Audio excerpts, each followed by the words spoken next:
Bueno, el día de hoy vamos a ver los métodos de separación más comunes en química. Bueno, son métodos de separación física como tal, pero se utilizan mucho en química para separar mezclas. Y bueno, vamos a ver los más comunes. El primero va a ser la tamización. ¿Qué se utiliza en la tamización? Bueno, se utilizan este tipo de mallas en el cual, bueno, dependiendo del tamaño del agujero, vamos a poder separar partículas grandes de partículas pequeñas. Y es muy útil cuando tenemos sólidos, mezclas de sólidos, y sabemos que tienen distintos tamaños, el diámetro de la partícula es diferente, y entonces ponemos varios de estos uno encima de la otra y los agitamos. Hay aparatos especializados para agitar partículas y con eso se logra la separación. Y bueno, el segundo tipo de separación se llama levijación. ¿Y qué es la levijación? Bueno, básicamente es cuando yo tengo una mezcla, probablemente de sólidos, y agrego un disolvente sabiendo que uno de los sólidos es menos denso y logra flotar y el otro es más denso que el agua y se deposita en el fondo. Y bueno, ese sería el ejemplo, por ejemplo, cuando tenemos acerrín y arena. La arena va a intentar hundirse y el acerrín inicialmente, si está seco, con el agua va a hacer que flote. También se utiliza mucho en separación de plásticos. Hay algunos plásticos que flotan en algún líquido como agua. A veces se le agrega al agua, se le agrega azúcar, se le agrega alguna sustancia para que sea todavía más densa o sea menos densa. Se pone algún disolvente orgánico, por ejemplo, pero la idea es que una de las sustancias flote y la otra se deposite en la parte de abajo. Y bueno, con esta forma tendríamos que separar, ¿verdad? Tomar la parte de arriba y tendríamos ya nuestra separación de la mezcla. La siguiente sería la imantación. Y bueno, las aleaciones que tienen níquel, hierro, que son magnéticas, pues se pueden separar por este método. Solamente son algunas de ellas, pero bueno, finalmente las aleaciones de hierro son las más comunes, casi en cualquier material. Y bueno, también en las monedas se utilizan aleaciones de níquel que de alguna forma con un imán serían fáciles de separar, ¿no? El aluminio, cobre o algunos otros metales no son magnéticos y entonces se quedarían depositados en el fondo. Bueno, la siguiente sería la decantación. Y en la decantación básicamente lo que se tiene es una mezcla sólido-líquido y se espera un tiempo hasta que el sólido se deposite en el fondo y luego lentamente se vierte el líquido de forma ordenada, dejando el sólido en la parte de abajo. Y bueno, esta forma es muy sencilla, es muy utilizada, por ejemplo, con soluciones sobresaturadas, en las cuales, bueno, ya no se puede disolver más cantidad de sólido en el líquido o de plano es insoluble un sólido, por ejemplo, un plástico en líquido, y lo único que espero es que las partículas se depositen en el fondo para después verter el fluido en la parte de arriba, ¿no? ¿Qué otro por ahí existe? Bueno, existe la filtración. En la filtración es un método igual de separación de partículas que no logran pasar a través del papel.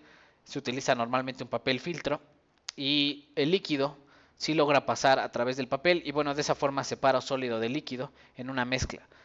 ¿Qué otro por ahí es utilizado también para separar sólidos y líquidos o emulsiones? Por ejemplo, sería el centrifugado. Cuando tengo una mezcla muy fina de partículas, y no se separa fácilmente o a lo largo del tiempo me tengo que esperar demasiado tiempo para que se separe, se utiliza una técnica que es el centrifugado.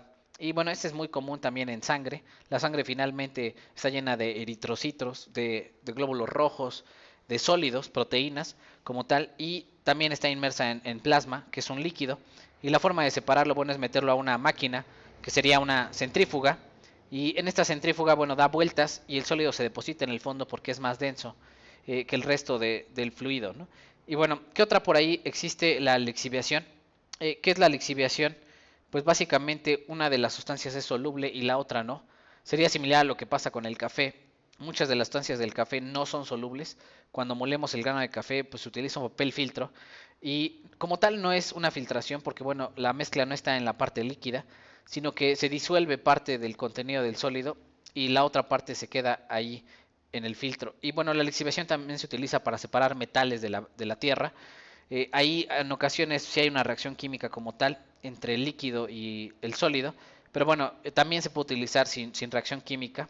Es un método de separación de mezclas donde una sustancia es soluble en algún disolvente y la otra no.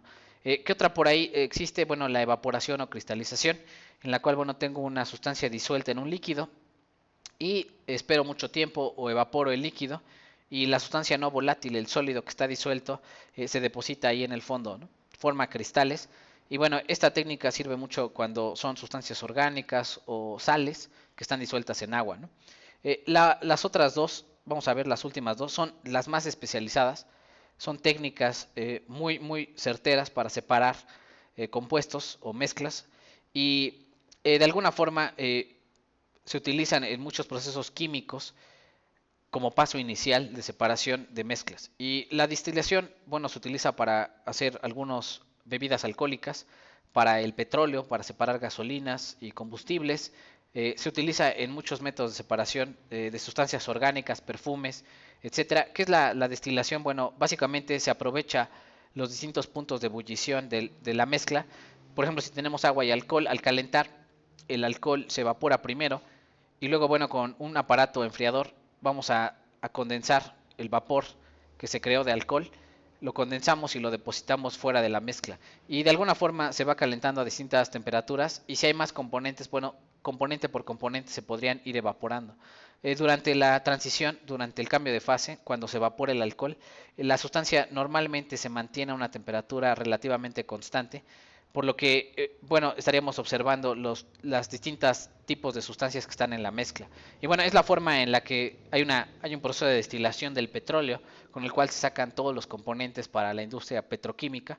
Y bueno, es un proceso muy importante desde el punto de vista de separación. Y el último, que es un proceso muy fino de separación, logra separar de forma muy eficiente sustancias que son muy parecidas y que no se pueden separar por otros métodos, es la cromatografía. Y la cromatografía, bueno, hay de varios tipos.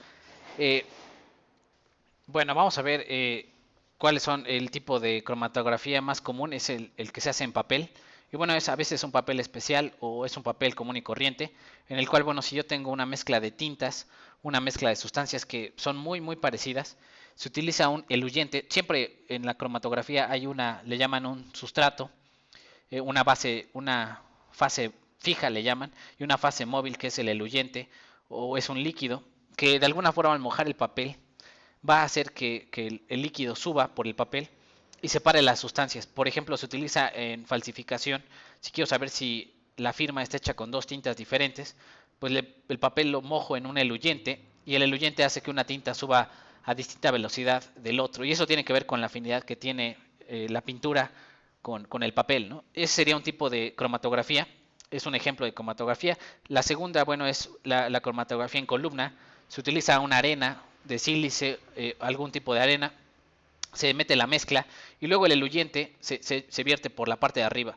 Se agrega algún disolvente orgánico, algún disolvente acuoso y al pasar por la arena el eluyente va transportando a la mezcla, pero una sustancia es más afín a la fase fija, a la arena que está ahí metida en la columna y es más lenta, se mueve más lento a través de la columna. Entonces primero saldría un componente y luego el otro.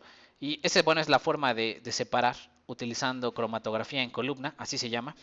La siguiente sería la última, que es todavía incluso más fina, que es le llaman HPLC, que es cromatografía de gases, en donde, bueno, se inyecta una muestra y se pasa a una columna, algo similar. Es una columna, pero bueno, el gas transporta a la sustancia que estamos inyectando, la transporta a lo largo de una columna a altas velocidades y, bueno, finalmente un detector analiza las sustancias que entran o que entraron mezcladas y que se van separando por el paso, a través del paso de la columna. Y bueno, son los métodos de separación más comunes que se utilizan en química. Por supuesto, bueno, hay mucho que hablar sobre cada uno de ellos. Cada uno de ellos tiene, bueno, conceptos especiales que hay que saber, pero bueno, sería una introducción principal, ¿no? Inicialmente.